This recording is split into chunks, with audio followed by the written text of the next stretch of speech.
cantik berusia 27 tahun, Wayan Mirna Salimin atau Mirna, tewas usai meminum kopi di sebuah kafe di salah satu pusat perbelanjaan di Jakarta Pusat, Rabu 6 Januari 2016 lalu. Ditemukannya kandungan sianida pada kopi yang diminum Mirna oleh kepolisian menuai respon mengejutkan. Mirna tewas setelah sekali menyedot es kopi Vietnam yang dipesankan oleh temannya. Kopi tersebut langsung membuatnya kejang-kejang, jatuh tak sadarkan diri, dan kemudian meninggal dunia. Kopi itu diakui sempat dicicipi oleh pegawai kafe yang menyajikannya, dan hasilnya pegawai itu langsung muntah dan merasakan kebas pada lidahnya. Hingga kini tim kepolisian masih terus menyelidiki kasus ini dan belum menemukan siapa pelaku pembunuh wanita yang baru sebulan menikah ini.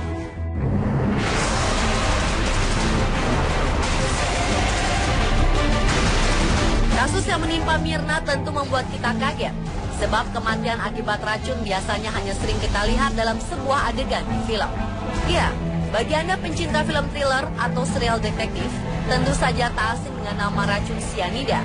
Dalam beberapa adegan film, racun tersebut sering dijadikan sebagai alat pembunuh mematikan. Kata sianida berasal dari bahasa Yunani yang berarti biru, yang mengacu pada hidrogen sianida yang disebut Blausäure atau blue acid di Jerman. Sianida merupakan senyawa kimia yang tersedia dalam beberapa bentuk. Di antaranya, ada yang berbentuk gas seperti hidrogen sianida, ada juga dalam bentuk kristal seperti potasium sianida atau sodium sianida. Kebanyakan sianida bersifat sangat beracun, namun yang paling beracun adalah HCN atau hidrogen sianida yang berbentuk gas. Sebagai contoh, konsentrasi 300 mg per meter kubik HCN di udara dapat membunuh manusia dalam 10-60 menit. Dan konsentrasi 3.200 mg per meter kubik HCN atau 3.200 ppm dapat membunuh manusia dalam 1 menit. Racun sianida populer digunakan untuk membunuh dan melakukan aksi bunuh diri di zaman Nazi dan masa Perang Dunia ke-1 dan ke-2. Pada Perang Dunia II, tentara Nazi Jerman banyak menggunakan gas sianida atau hidrogen sianida untuk membunuh para tawanan. Mereka ditempatkan dalam suatu bunker lalu diberi gas sianida. Pil sianida memang banyak digunakan untuk militer. Racun ini ditelan oleh tentara tertangkap demi menghindari penyiksaan kejam yang dilakukan oleh musuh-musuhnya. Di kehidupan sehari-hari, racun sianida ternyata juga terdapat pada asap rokok, asap kendaraan bermotor, dan hasil pembakaran plastik. Sedangkan di bidang industri, sianida biasanya digunakan pada beberapa industri seperti industri kertas, industri tekstil, industri plastik, industri fotografi, metallurgy untuk electroplating, dan industri pertambangan yaitu dalam ekstraktasi emas dan perak. Penggunaan sianida dalam berbagai industri biasanya disertai dengan standar keamanan dan keselamatan kerja untuk melindungi pegawai agar tidak terpapar oleh racun yang berbahaya tersebut.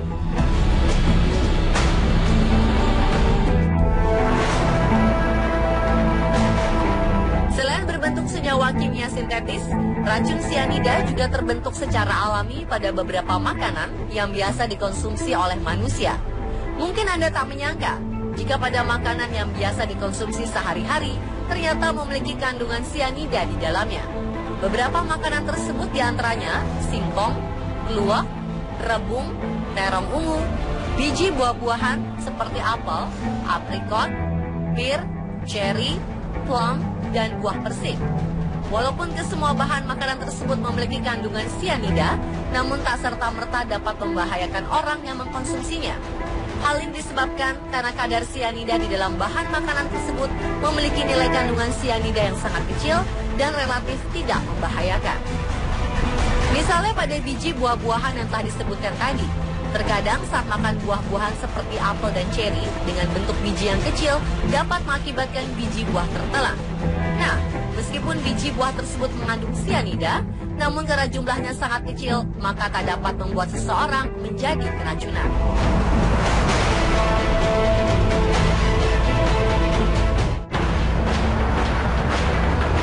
Sianida berakibat fatal bila terhirup atau tertelan. Bahan kimia ini menyerang semua jaringan sehingga tidak terjadi pertukaran oksigen atau disebut mengalami hipoksia, yakni kekurangan oksigen dalam jaringan. Yang perlu dicermati, kontaminasi sianida tidak hanya terjadi saat zat tersebut masuk lewat mulut. Kebanyakan kasus keracunan malah terjadi saat gas atau butiran serbuknya terhirup lewat udara. Serbuk sianida ini juga berbahaya jika menempel pada kulit karena akan segera larut oleh keringat, kemudian dapat terserap masuk ke dalam tubuh melalui kulit.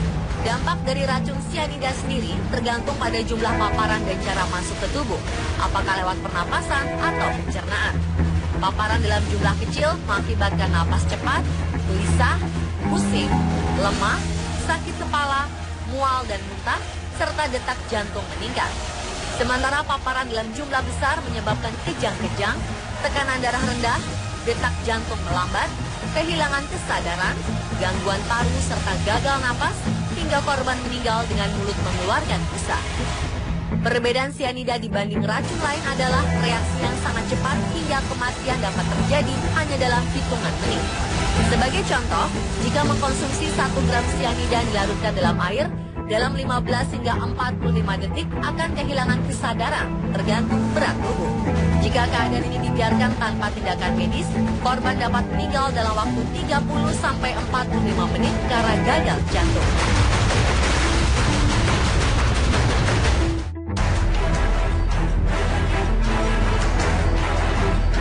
Dengan menggunakan indera penciuman, racun sianida dapat dikenali memiliki bau seperti almond dan apel. Meski demikian, tidak semua orang bisa mendeteksi aroma dari racun ini.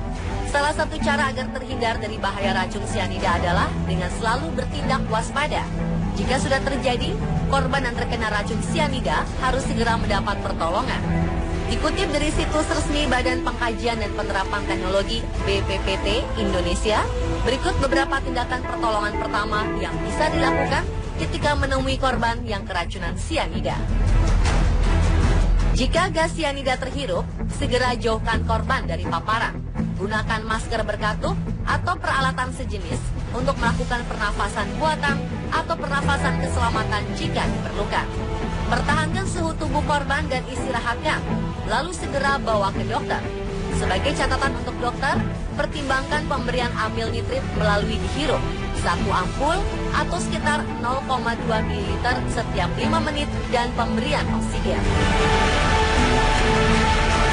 Berikutnya, jika racun sianida tertelan, jangan merangsang terjadinya muntah atau meminumkan cairan kepada korban yang tidak sadar. Jika terjadi muntah, jaga posisi kepala agar lebih rendah dari pinggul untuk mencegah aspirasi. Jika terjadi muntah, palingkan kepala ke samping dan segera bawa ke dokter. Sebagai catatan untuk dokter, pertimbangkan pembilasan lambung dan pemberian oksigen. Jika sianida terkena mata, basuh mata segera dengan air yang banyak atau menggunakan larutan galang fisiologis. Sambil sesekali buka kelopak mata atas dan bawah hingga tidak ada bahan kimia yang tertinggal. Lanjutkan pemberian larutan garam fisiologis hingga korban siap dibawa ke rumah sakit. Tutup dengan perban steril, segera bawa ke dokter. Dan terakhir, jika sianida terkena kulit, lepaskan segera pakaian, perhiasan, dan sepatu yang terkontaminasi. Cuci bagian yang terkontaminasi dengan sabun atau deterjen lunak dan air yang banyak hingga tidak ada bahan kimia yang tertinggal. Setidaknya selama 15 hingga 20 menit. Segera bawa ke dokter. Dan pemirsa, itulah beberapa penjelasan mengenai racun sianida versi on the spot.